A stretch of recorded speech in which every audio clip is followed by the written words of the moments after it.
ಮನದ ಕಡಲು ಸಿನಿಮಾ ಬಿಡುಗಡೆ ಆಗುತ್ತಿದೆ ಮತ್ತು ಹೊಸಬರನ್ನ ಹಾಕಿಕೊಂಡು ಸಿನಿಮಾ ಮಾಡಿದ್ದೇನೆ ಎಂದು ನಿರ್ದೇಶಕ ಯೋಗರಾಜ್ ಭಟ್ ಹೇಳಿದರು. ಸುದ್ದಿಗೋಷ್ಠಿಯಲ್ಲಿ ಮಾತನಾಡಿದ ಅವರು, ಸುಮುಖ ಎಂಬ ಯುವಕನನ್ನ ಹೀರೋ ಆಗಿ ಸೆಲೆಕ್ಟ್ ಮಾಡಿದ್ದೇವೆ. ಮಹಾರಾಷ್ಟ್ರದಿಂದ ಕಾಸರಗೋಡಿನ ಸಮುದ್ರದ ತೀರಗಳಲ್ಲಿ ಶೂಟಿಂಗ್ ಮಾಡಲಾಗಿದೆ. ಬದುಕಿನಲ್ಲಿ ಪ್ರೀತಿ ಎಂಬುದು ದೊಡ್ಡ ಅನುಭೂತಿ. ಇಂತಹ ಪ್ರೇಮ ಕಥೆಯನ್ನ ಬಹಳ ಪ್ರೀತಿಯಿಂದ ಹೆಣೆದಿದ್ದೇನೆ. ಈ ರೀತಿ ಪ್ರೇಮ ಕಥೆ ಮತ್ತೆ ನಾನೇ ತೆಗೆಯೋದಕ್ಕೆ ಆಗಲ್ಲ, ಬೇರೆಯವರು ಯಾರೂ ತೆಗೆಯೋದಕ್ಕೆ ಆಗಲ್ಲ. ಪ್ರೀತಿಯನ್ನ ವಿಭಿನ್ನವಾಗಿ ಚಿತ್ರಿಸಿ ತೋರಿಸಿದ್ದೇವೆ. ಪತ್ರಕರ್ತರೊಂದಿಗೆ ಸಂವಾದ ನಡೆಸಿ ಚರ್ಚೆ ಮಾಡಿ ಕನ್ನಡ ಸಿನಿಮಾ ಬೆಳೆಸಲು ಕರೆ ನೀಡಿದ್ರು. ಬಂದಾಗೆಲ್ಲ ನಾನು ತೇಜಸ್ವಿಯವ್ರನ್ನ ನೆನೆಸ್ಕೋತೀನಿ. ಯಾಕಂದರೆ ನನ್ನ ಮಾನಸಿಕ ಗುರುಗಳು ಊರಿಗೆ ಒಂದು ನಾವು, ಯಾಕಂದರೆ ನಮಗೆ ಯಾವ ಮನುಷ್ಯನಿಗೆ ಏನು ಬೇಕಾಗಿ ಕಲಿಸ್ಬೋದು, ಸೆನ್ಸ್ ಅನ್ನೋದನ್ನ ಕಲಿಸೋಕ್ಕಾಗಲ್ಲ. ಅದು ಅನುಭವದಿಂದನೇ ಬರೋದು, ಮಾತಿನಿಂದನೇ ಬರೋದು. ಈ ಅಚ್ಚಕಂಡ ನಾಡಲ್ಲಿ ನಾನು ಶ್ರೀಧರನ್ ಕೇಳ್ತಿದ್ದೆ.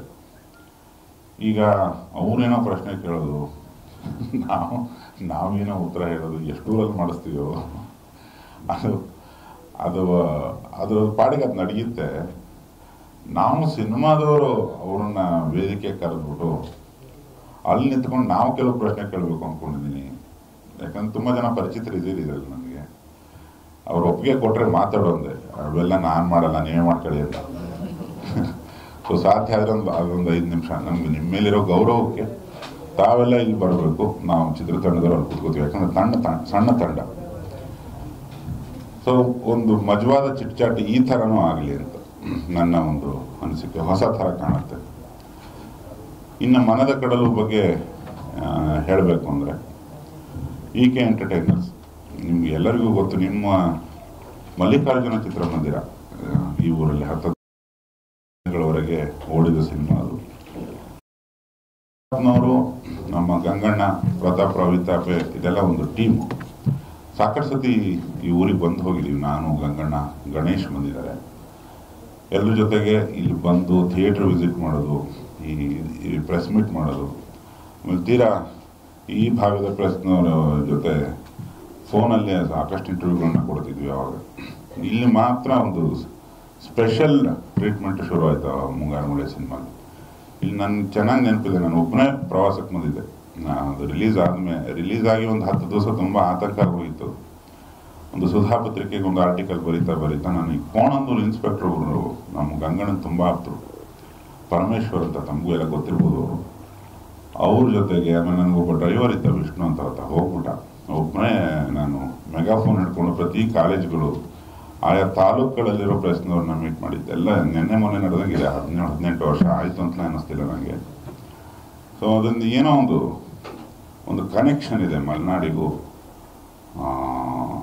ಚಿತ್ರೋದ್ಯಮವು. ಸೊ ಆವತ್ತಿನಿಂದ ಇವತ್ತಿನವರೆಗೆ ಕೃಷ್ಣಪ್ಪ ಒಂದು ಮಾತು ಹೇಳ್ತಾನೆ ಇದ್ರು. ನಾನು ತುಂಬ ಸತಿ ಸಿಕ್ಕಿಲ್ಲ ಅವರಿಗೆ.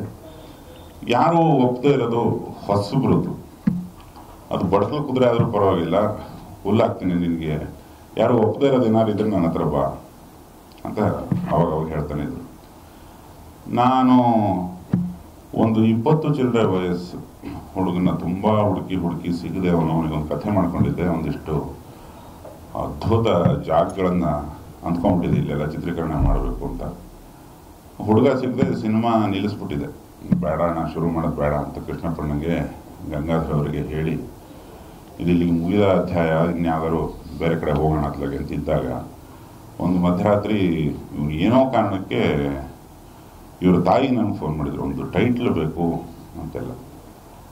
ನಾನು ಅವ್ನು ಏನು ಮಾಡ್ತಾ ಇದ್ದಾನೆ ಈಗ ಅಂದರೆ, ಇವನಿಗೆ ಫೋನ್ ಮಾಡಿದೆ. ನಂಬರ್ ಇತ್ತು, ಫೋಟೋಸ್ ಕಳಿಸು ಅಂತ ಹೇಳಿದೆ. ಅದು ನಾನು ನೋಡ್ತಿದ್ದಂಗೆ ನನಗೆ ಅನ್ನಿಸ್ತಿದ್ದು ಕರೆಕ್ಟಾಗಿದೆ. 20 ಚಿಲ್ಲರೆ, ಹೆಸರು ಬೇರೆ ಸುಮುಖ, ಮೂತಿನೂ ಚೆನ್ನಾಗಿದೆ. ಇದನ್ನು ಇಮ್ಮಿಡಿಯೇಟಾಗಿ ಕೃಷ್ಣಪ್ಪನ ತೋರಿಸ್ಬೇಕು ಅಂತೇಳಿ ಏನು ಹೇಳಲಿಲ್ಲ. ಮುಂಬೈ ಬೇರೆ ಸೇರ್ಕೊಂಡ್ಬಿಟ್ಟಿದ್ದ. ಅಖಂಡ ಪ್ರತಿಭಾವಂತ, ಪೃಥ್ವಿ ಥಿಯೇಟ್ರು, ನ್ಯಾಷನಲ್ ಲೆವೆಲಿನ ನಾಟಕಗಳು, ಆ ಭಾಷೆಗಳನ್ನೆಲ್ಲ ಕಲಿತು ಸ್ಟೇಜೆಲ್ಲ ಅಲ್ಲಾಡಿಸಿದಂಥ ಒಂದು ಪರಾಕ್ರಮ ಮೆರೆದಿರೋದು ಒಂದಿಷ್ಟು ವಿಡಿಯೋ ಕಳಿಸ್ತಾರೆ. ಅದೇ ಸ್ವಲ್ಪ ಓವರ್ ಕ್ವಾಲಿಫೈಡ್ ಇದ್ದಾಗ ಇದನ್ನು ತಡಿ ಅಂತ ಹೇಳಿ ಕೃಷ್ಣಪ್ಪನವರಿಗೆ ಫೋಟೋ ತೋರಿಸ್ದೆ. ಸರಿ ಒಂದ್ಸತಿ ನೋಡೋಣ ಅಂದರು. ಬಿಟ್ಬಿಟ್ಟಿದ್ದೀವಿ ನಾವು. ಯಾವ ಹುಡುಗ ಸಿಕ್ಕಿಲ್ಲ ಅಂದ್ರೆ ಇನ್ನೇನು ಮಾಡ್ತೀವಿ ನೀನು ಅಂತ ಕೃಷ್ಣಪ್ಪನೂ ಹೇಳಿದರು. ಕಾರ್ ಹಿಡಿದು ಬರ್ತಾ ಇದ್ದವ್ರು ಕಿಟಕಿ ನೋಡಿದ್ರು, ಆಗ್ತಾ ನೋಡಿ ಅಂತಂದ್ಬಿಟ್ರು. ಒಂದು 10-15 ಜನ ಹುಡುಗನ ತೋರ್ಸೋಕೆ ಹೇಳಿರಲಿಲ್ಲ ಅವರು. ಗಂಗಾಧರು ಅಷ್ಟೇ ಇಮ್ಮಿಡಿಯೇಟ್ ಡಬಲ್ ಟಿಕ್ ಕೊಟ್ಬಿಟ್ರು. ಅವತ್ತಿಂದ ಶುರುವಾಗಿ ಆಲ್ಮೋಸ್ಟ್ ಒಂದು 8-10 ತಿಂಗಳು ಮೇಲೇನೆ ವರ್ಷನೇ ಆಯಿತು ಅಂದ್ಕೋತೀವಿ. ಇವತ್ತು ಒಂದು ಥಿಯೇಟ್ರ್ ಎಕ್ಸ್ಪೀರಿಯನ್ಸ್ ಅಂದರೆ ಥಿಯೇಟ್ರಲ್ಲೇ ಬಂದು ನೋಡೋವಂಥ ಒಂದು ಮಜಗಳನ್ನು ನಾವು ಸಿನಿಮಾದವ್ರು ಕೊಡಲಿಲ್ಲ ಅಂದರೆ ಯಾರೂ ಸಿನಿಮಾ ನೋಡ್ಲಿಕ್ಕೆ ಬರೋದಿಲ್ಲ. ಯಾಕಂದರೆ ಒಂದು ಕಥೆಯ ಪೂರೈಕೆನ ಮೆಗಾ ಸೀರಿಯಲ್ಗಳು ಮಾಡ್ತವೆ, ರಿಯಾಲಿಟಿ ಶೋಗಳು ಮಾಡ್ತವೆ, ರೀಲ್ಸ್ ಮಾಡ್ತವೆ, ಒಂದು ಶಾರ್ಟ್ಸ್ ಅಂತ ಕರೀತಾರೆ ಅವು ಮಾಡ್ತವೆ. ನೀವು ಎಲ್ಲೇ ನೋಡಿದ್ರು 20 ಚಿಲ್ಲರೆ 30 ಚಿಲ್ಲರೆ ಅವರು ಹಿಂಗೆ ಮಾಡ್ಕೊಂಡು ಮೊಬೈಲ್ ನೋಡ್ತಾ ಇರೋದನ್ನ ನೀವೆಲ್ಲರೂ ನೋಡಿರ್ಬೋದು. ನೀವು ಶುರು ಹಚ್ಕೊಂಡಿರ್ಬೋದು, ಗೊತ್ತಿಲ್ಲ ನನಗೆ. ಅಲ್ಲಿಗೆ ಬಂದು ನಿಂತ್ಕೊಂಡಿದೆ ಅವಾಗ ಎಂಟರ್ಟೈನ್ಮೆಂಟ್ ಅನ್ನೋದನ್ನ ತುಂಬ ಸುಲಭದಲ್ಲಿ ಇಲ್ಲಿ ಯಾವುದೋ ಶಿವಮೊಗ್ಗ ಪ್ರೆಸ್ ಕ್ಲಬ್ ಗೇಟಲ್ಲಿ ಕ್ರಿಯೇಟ್ ಮಾಡ್ಬಿಡ್ಬೋದು ನಾವು.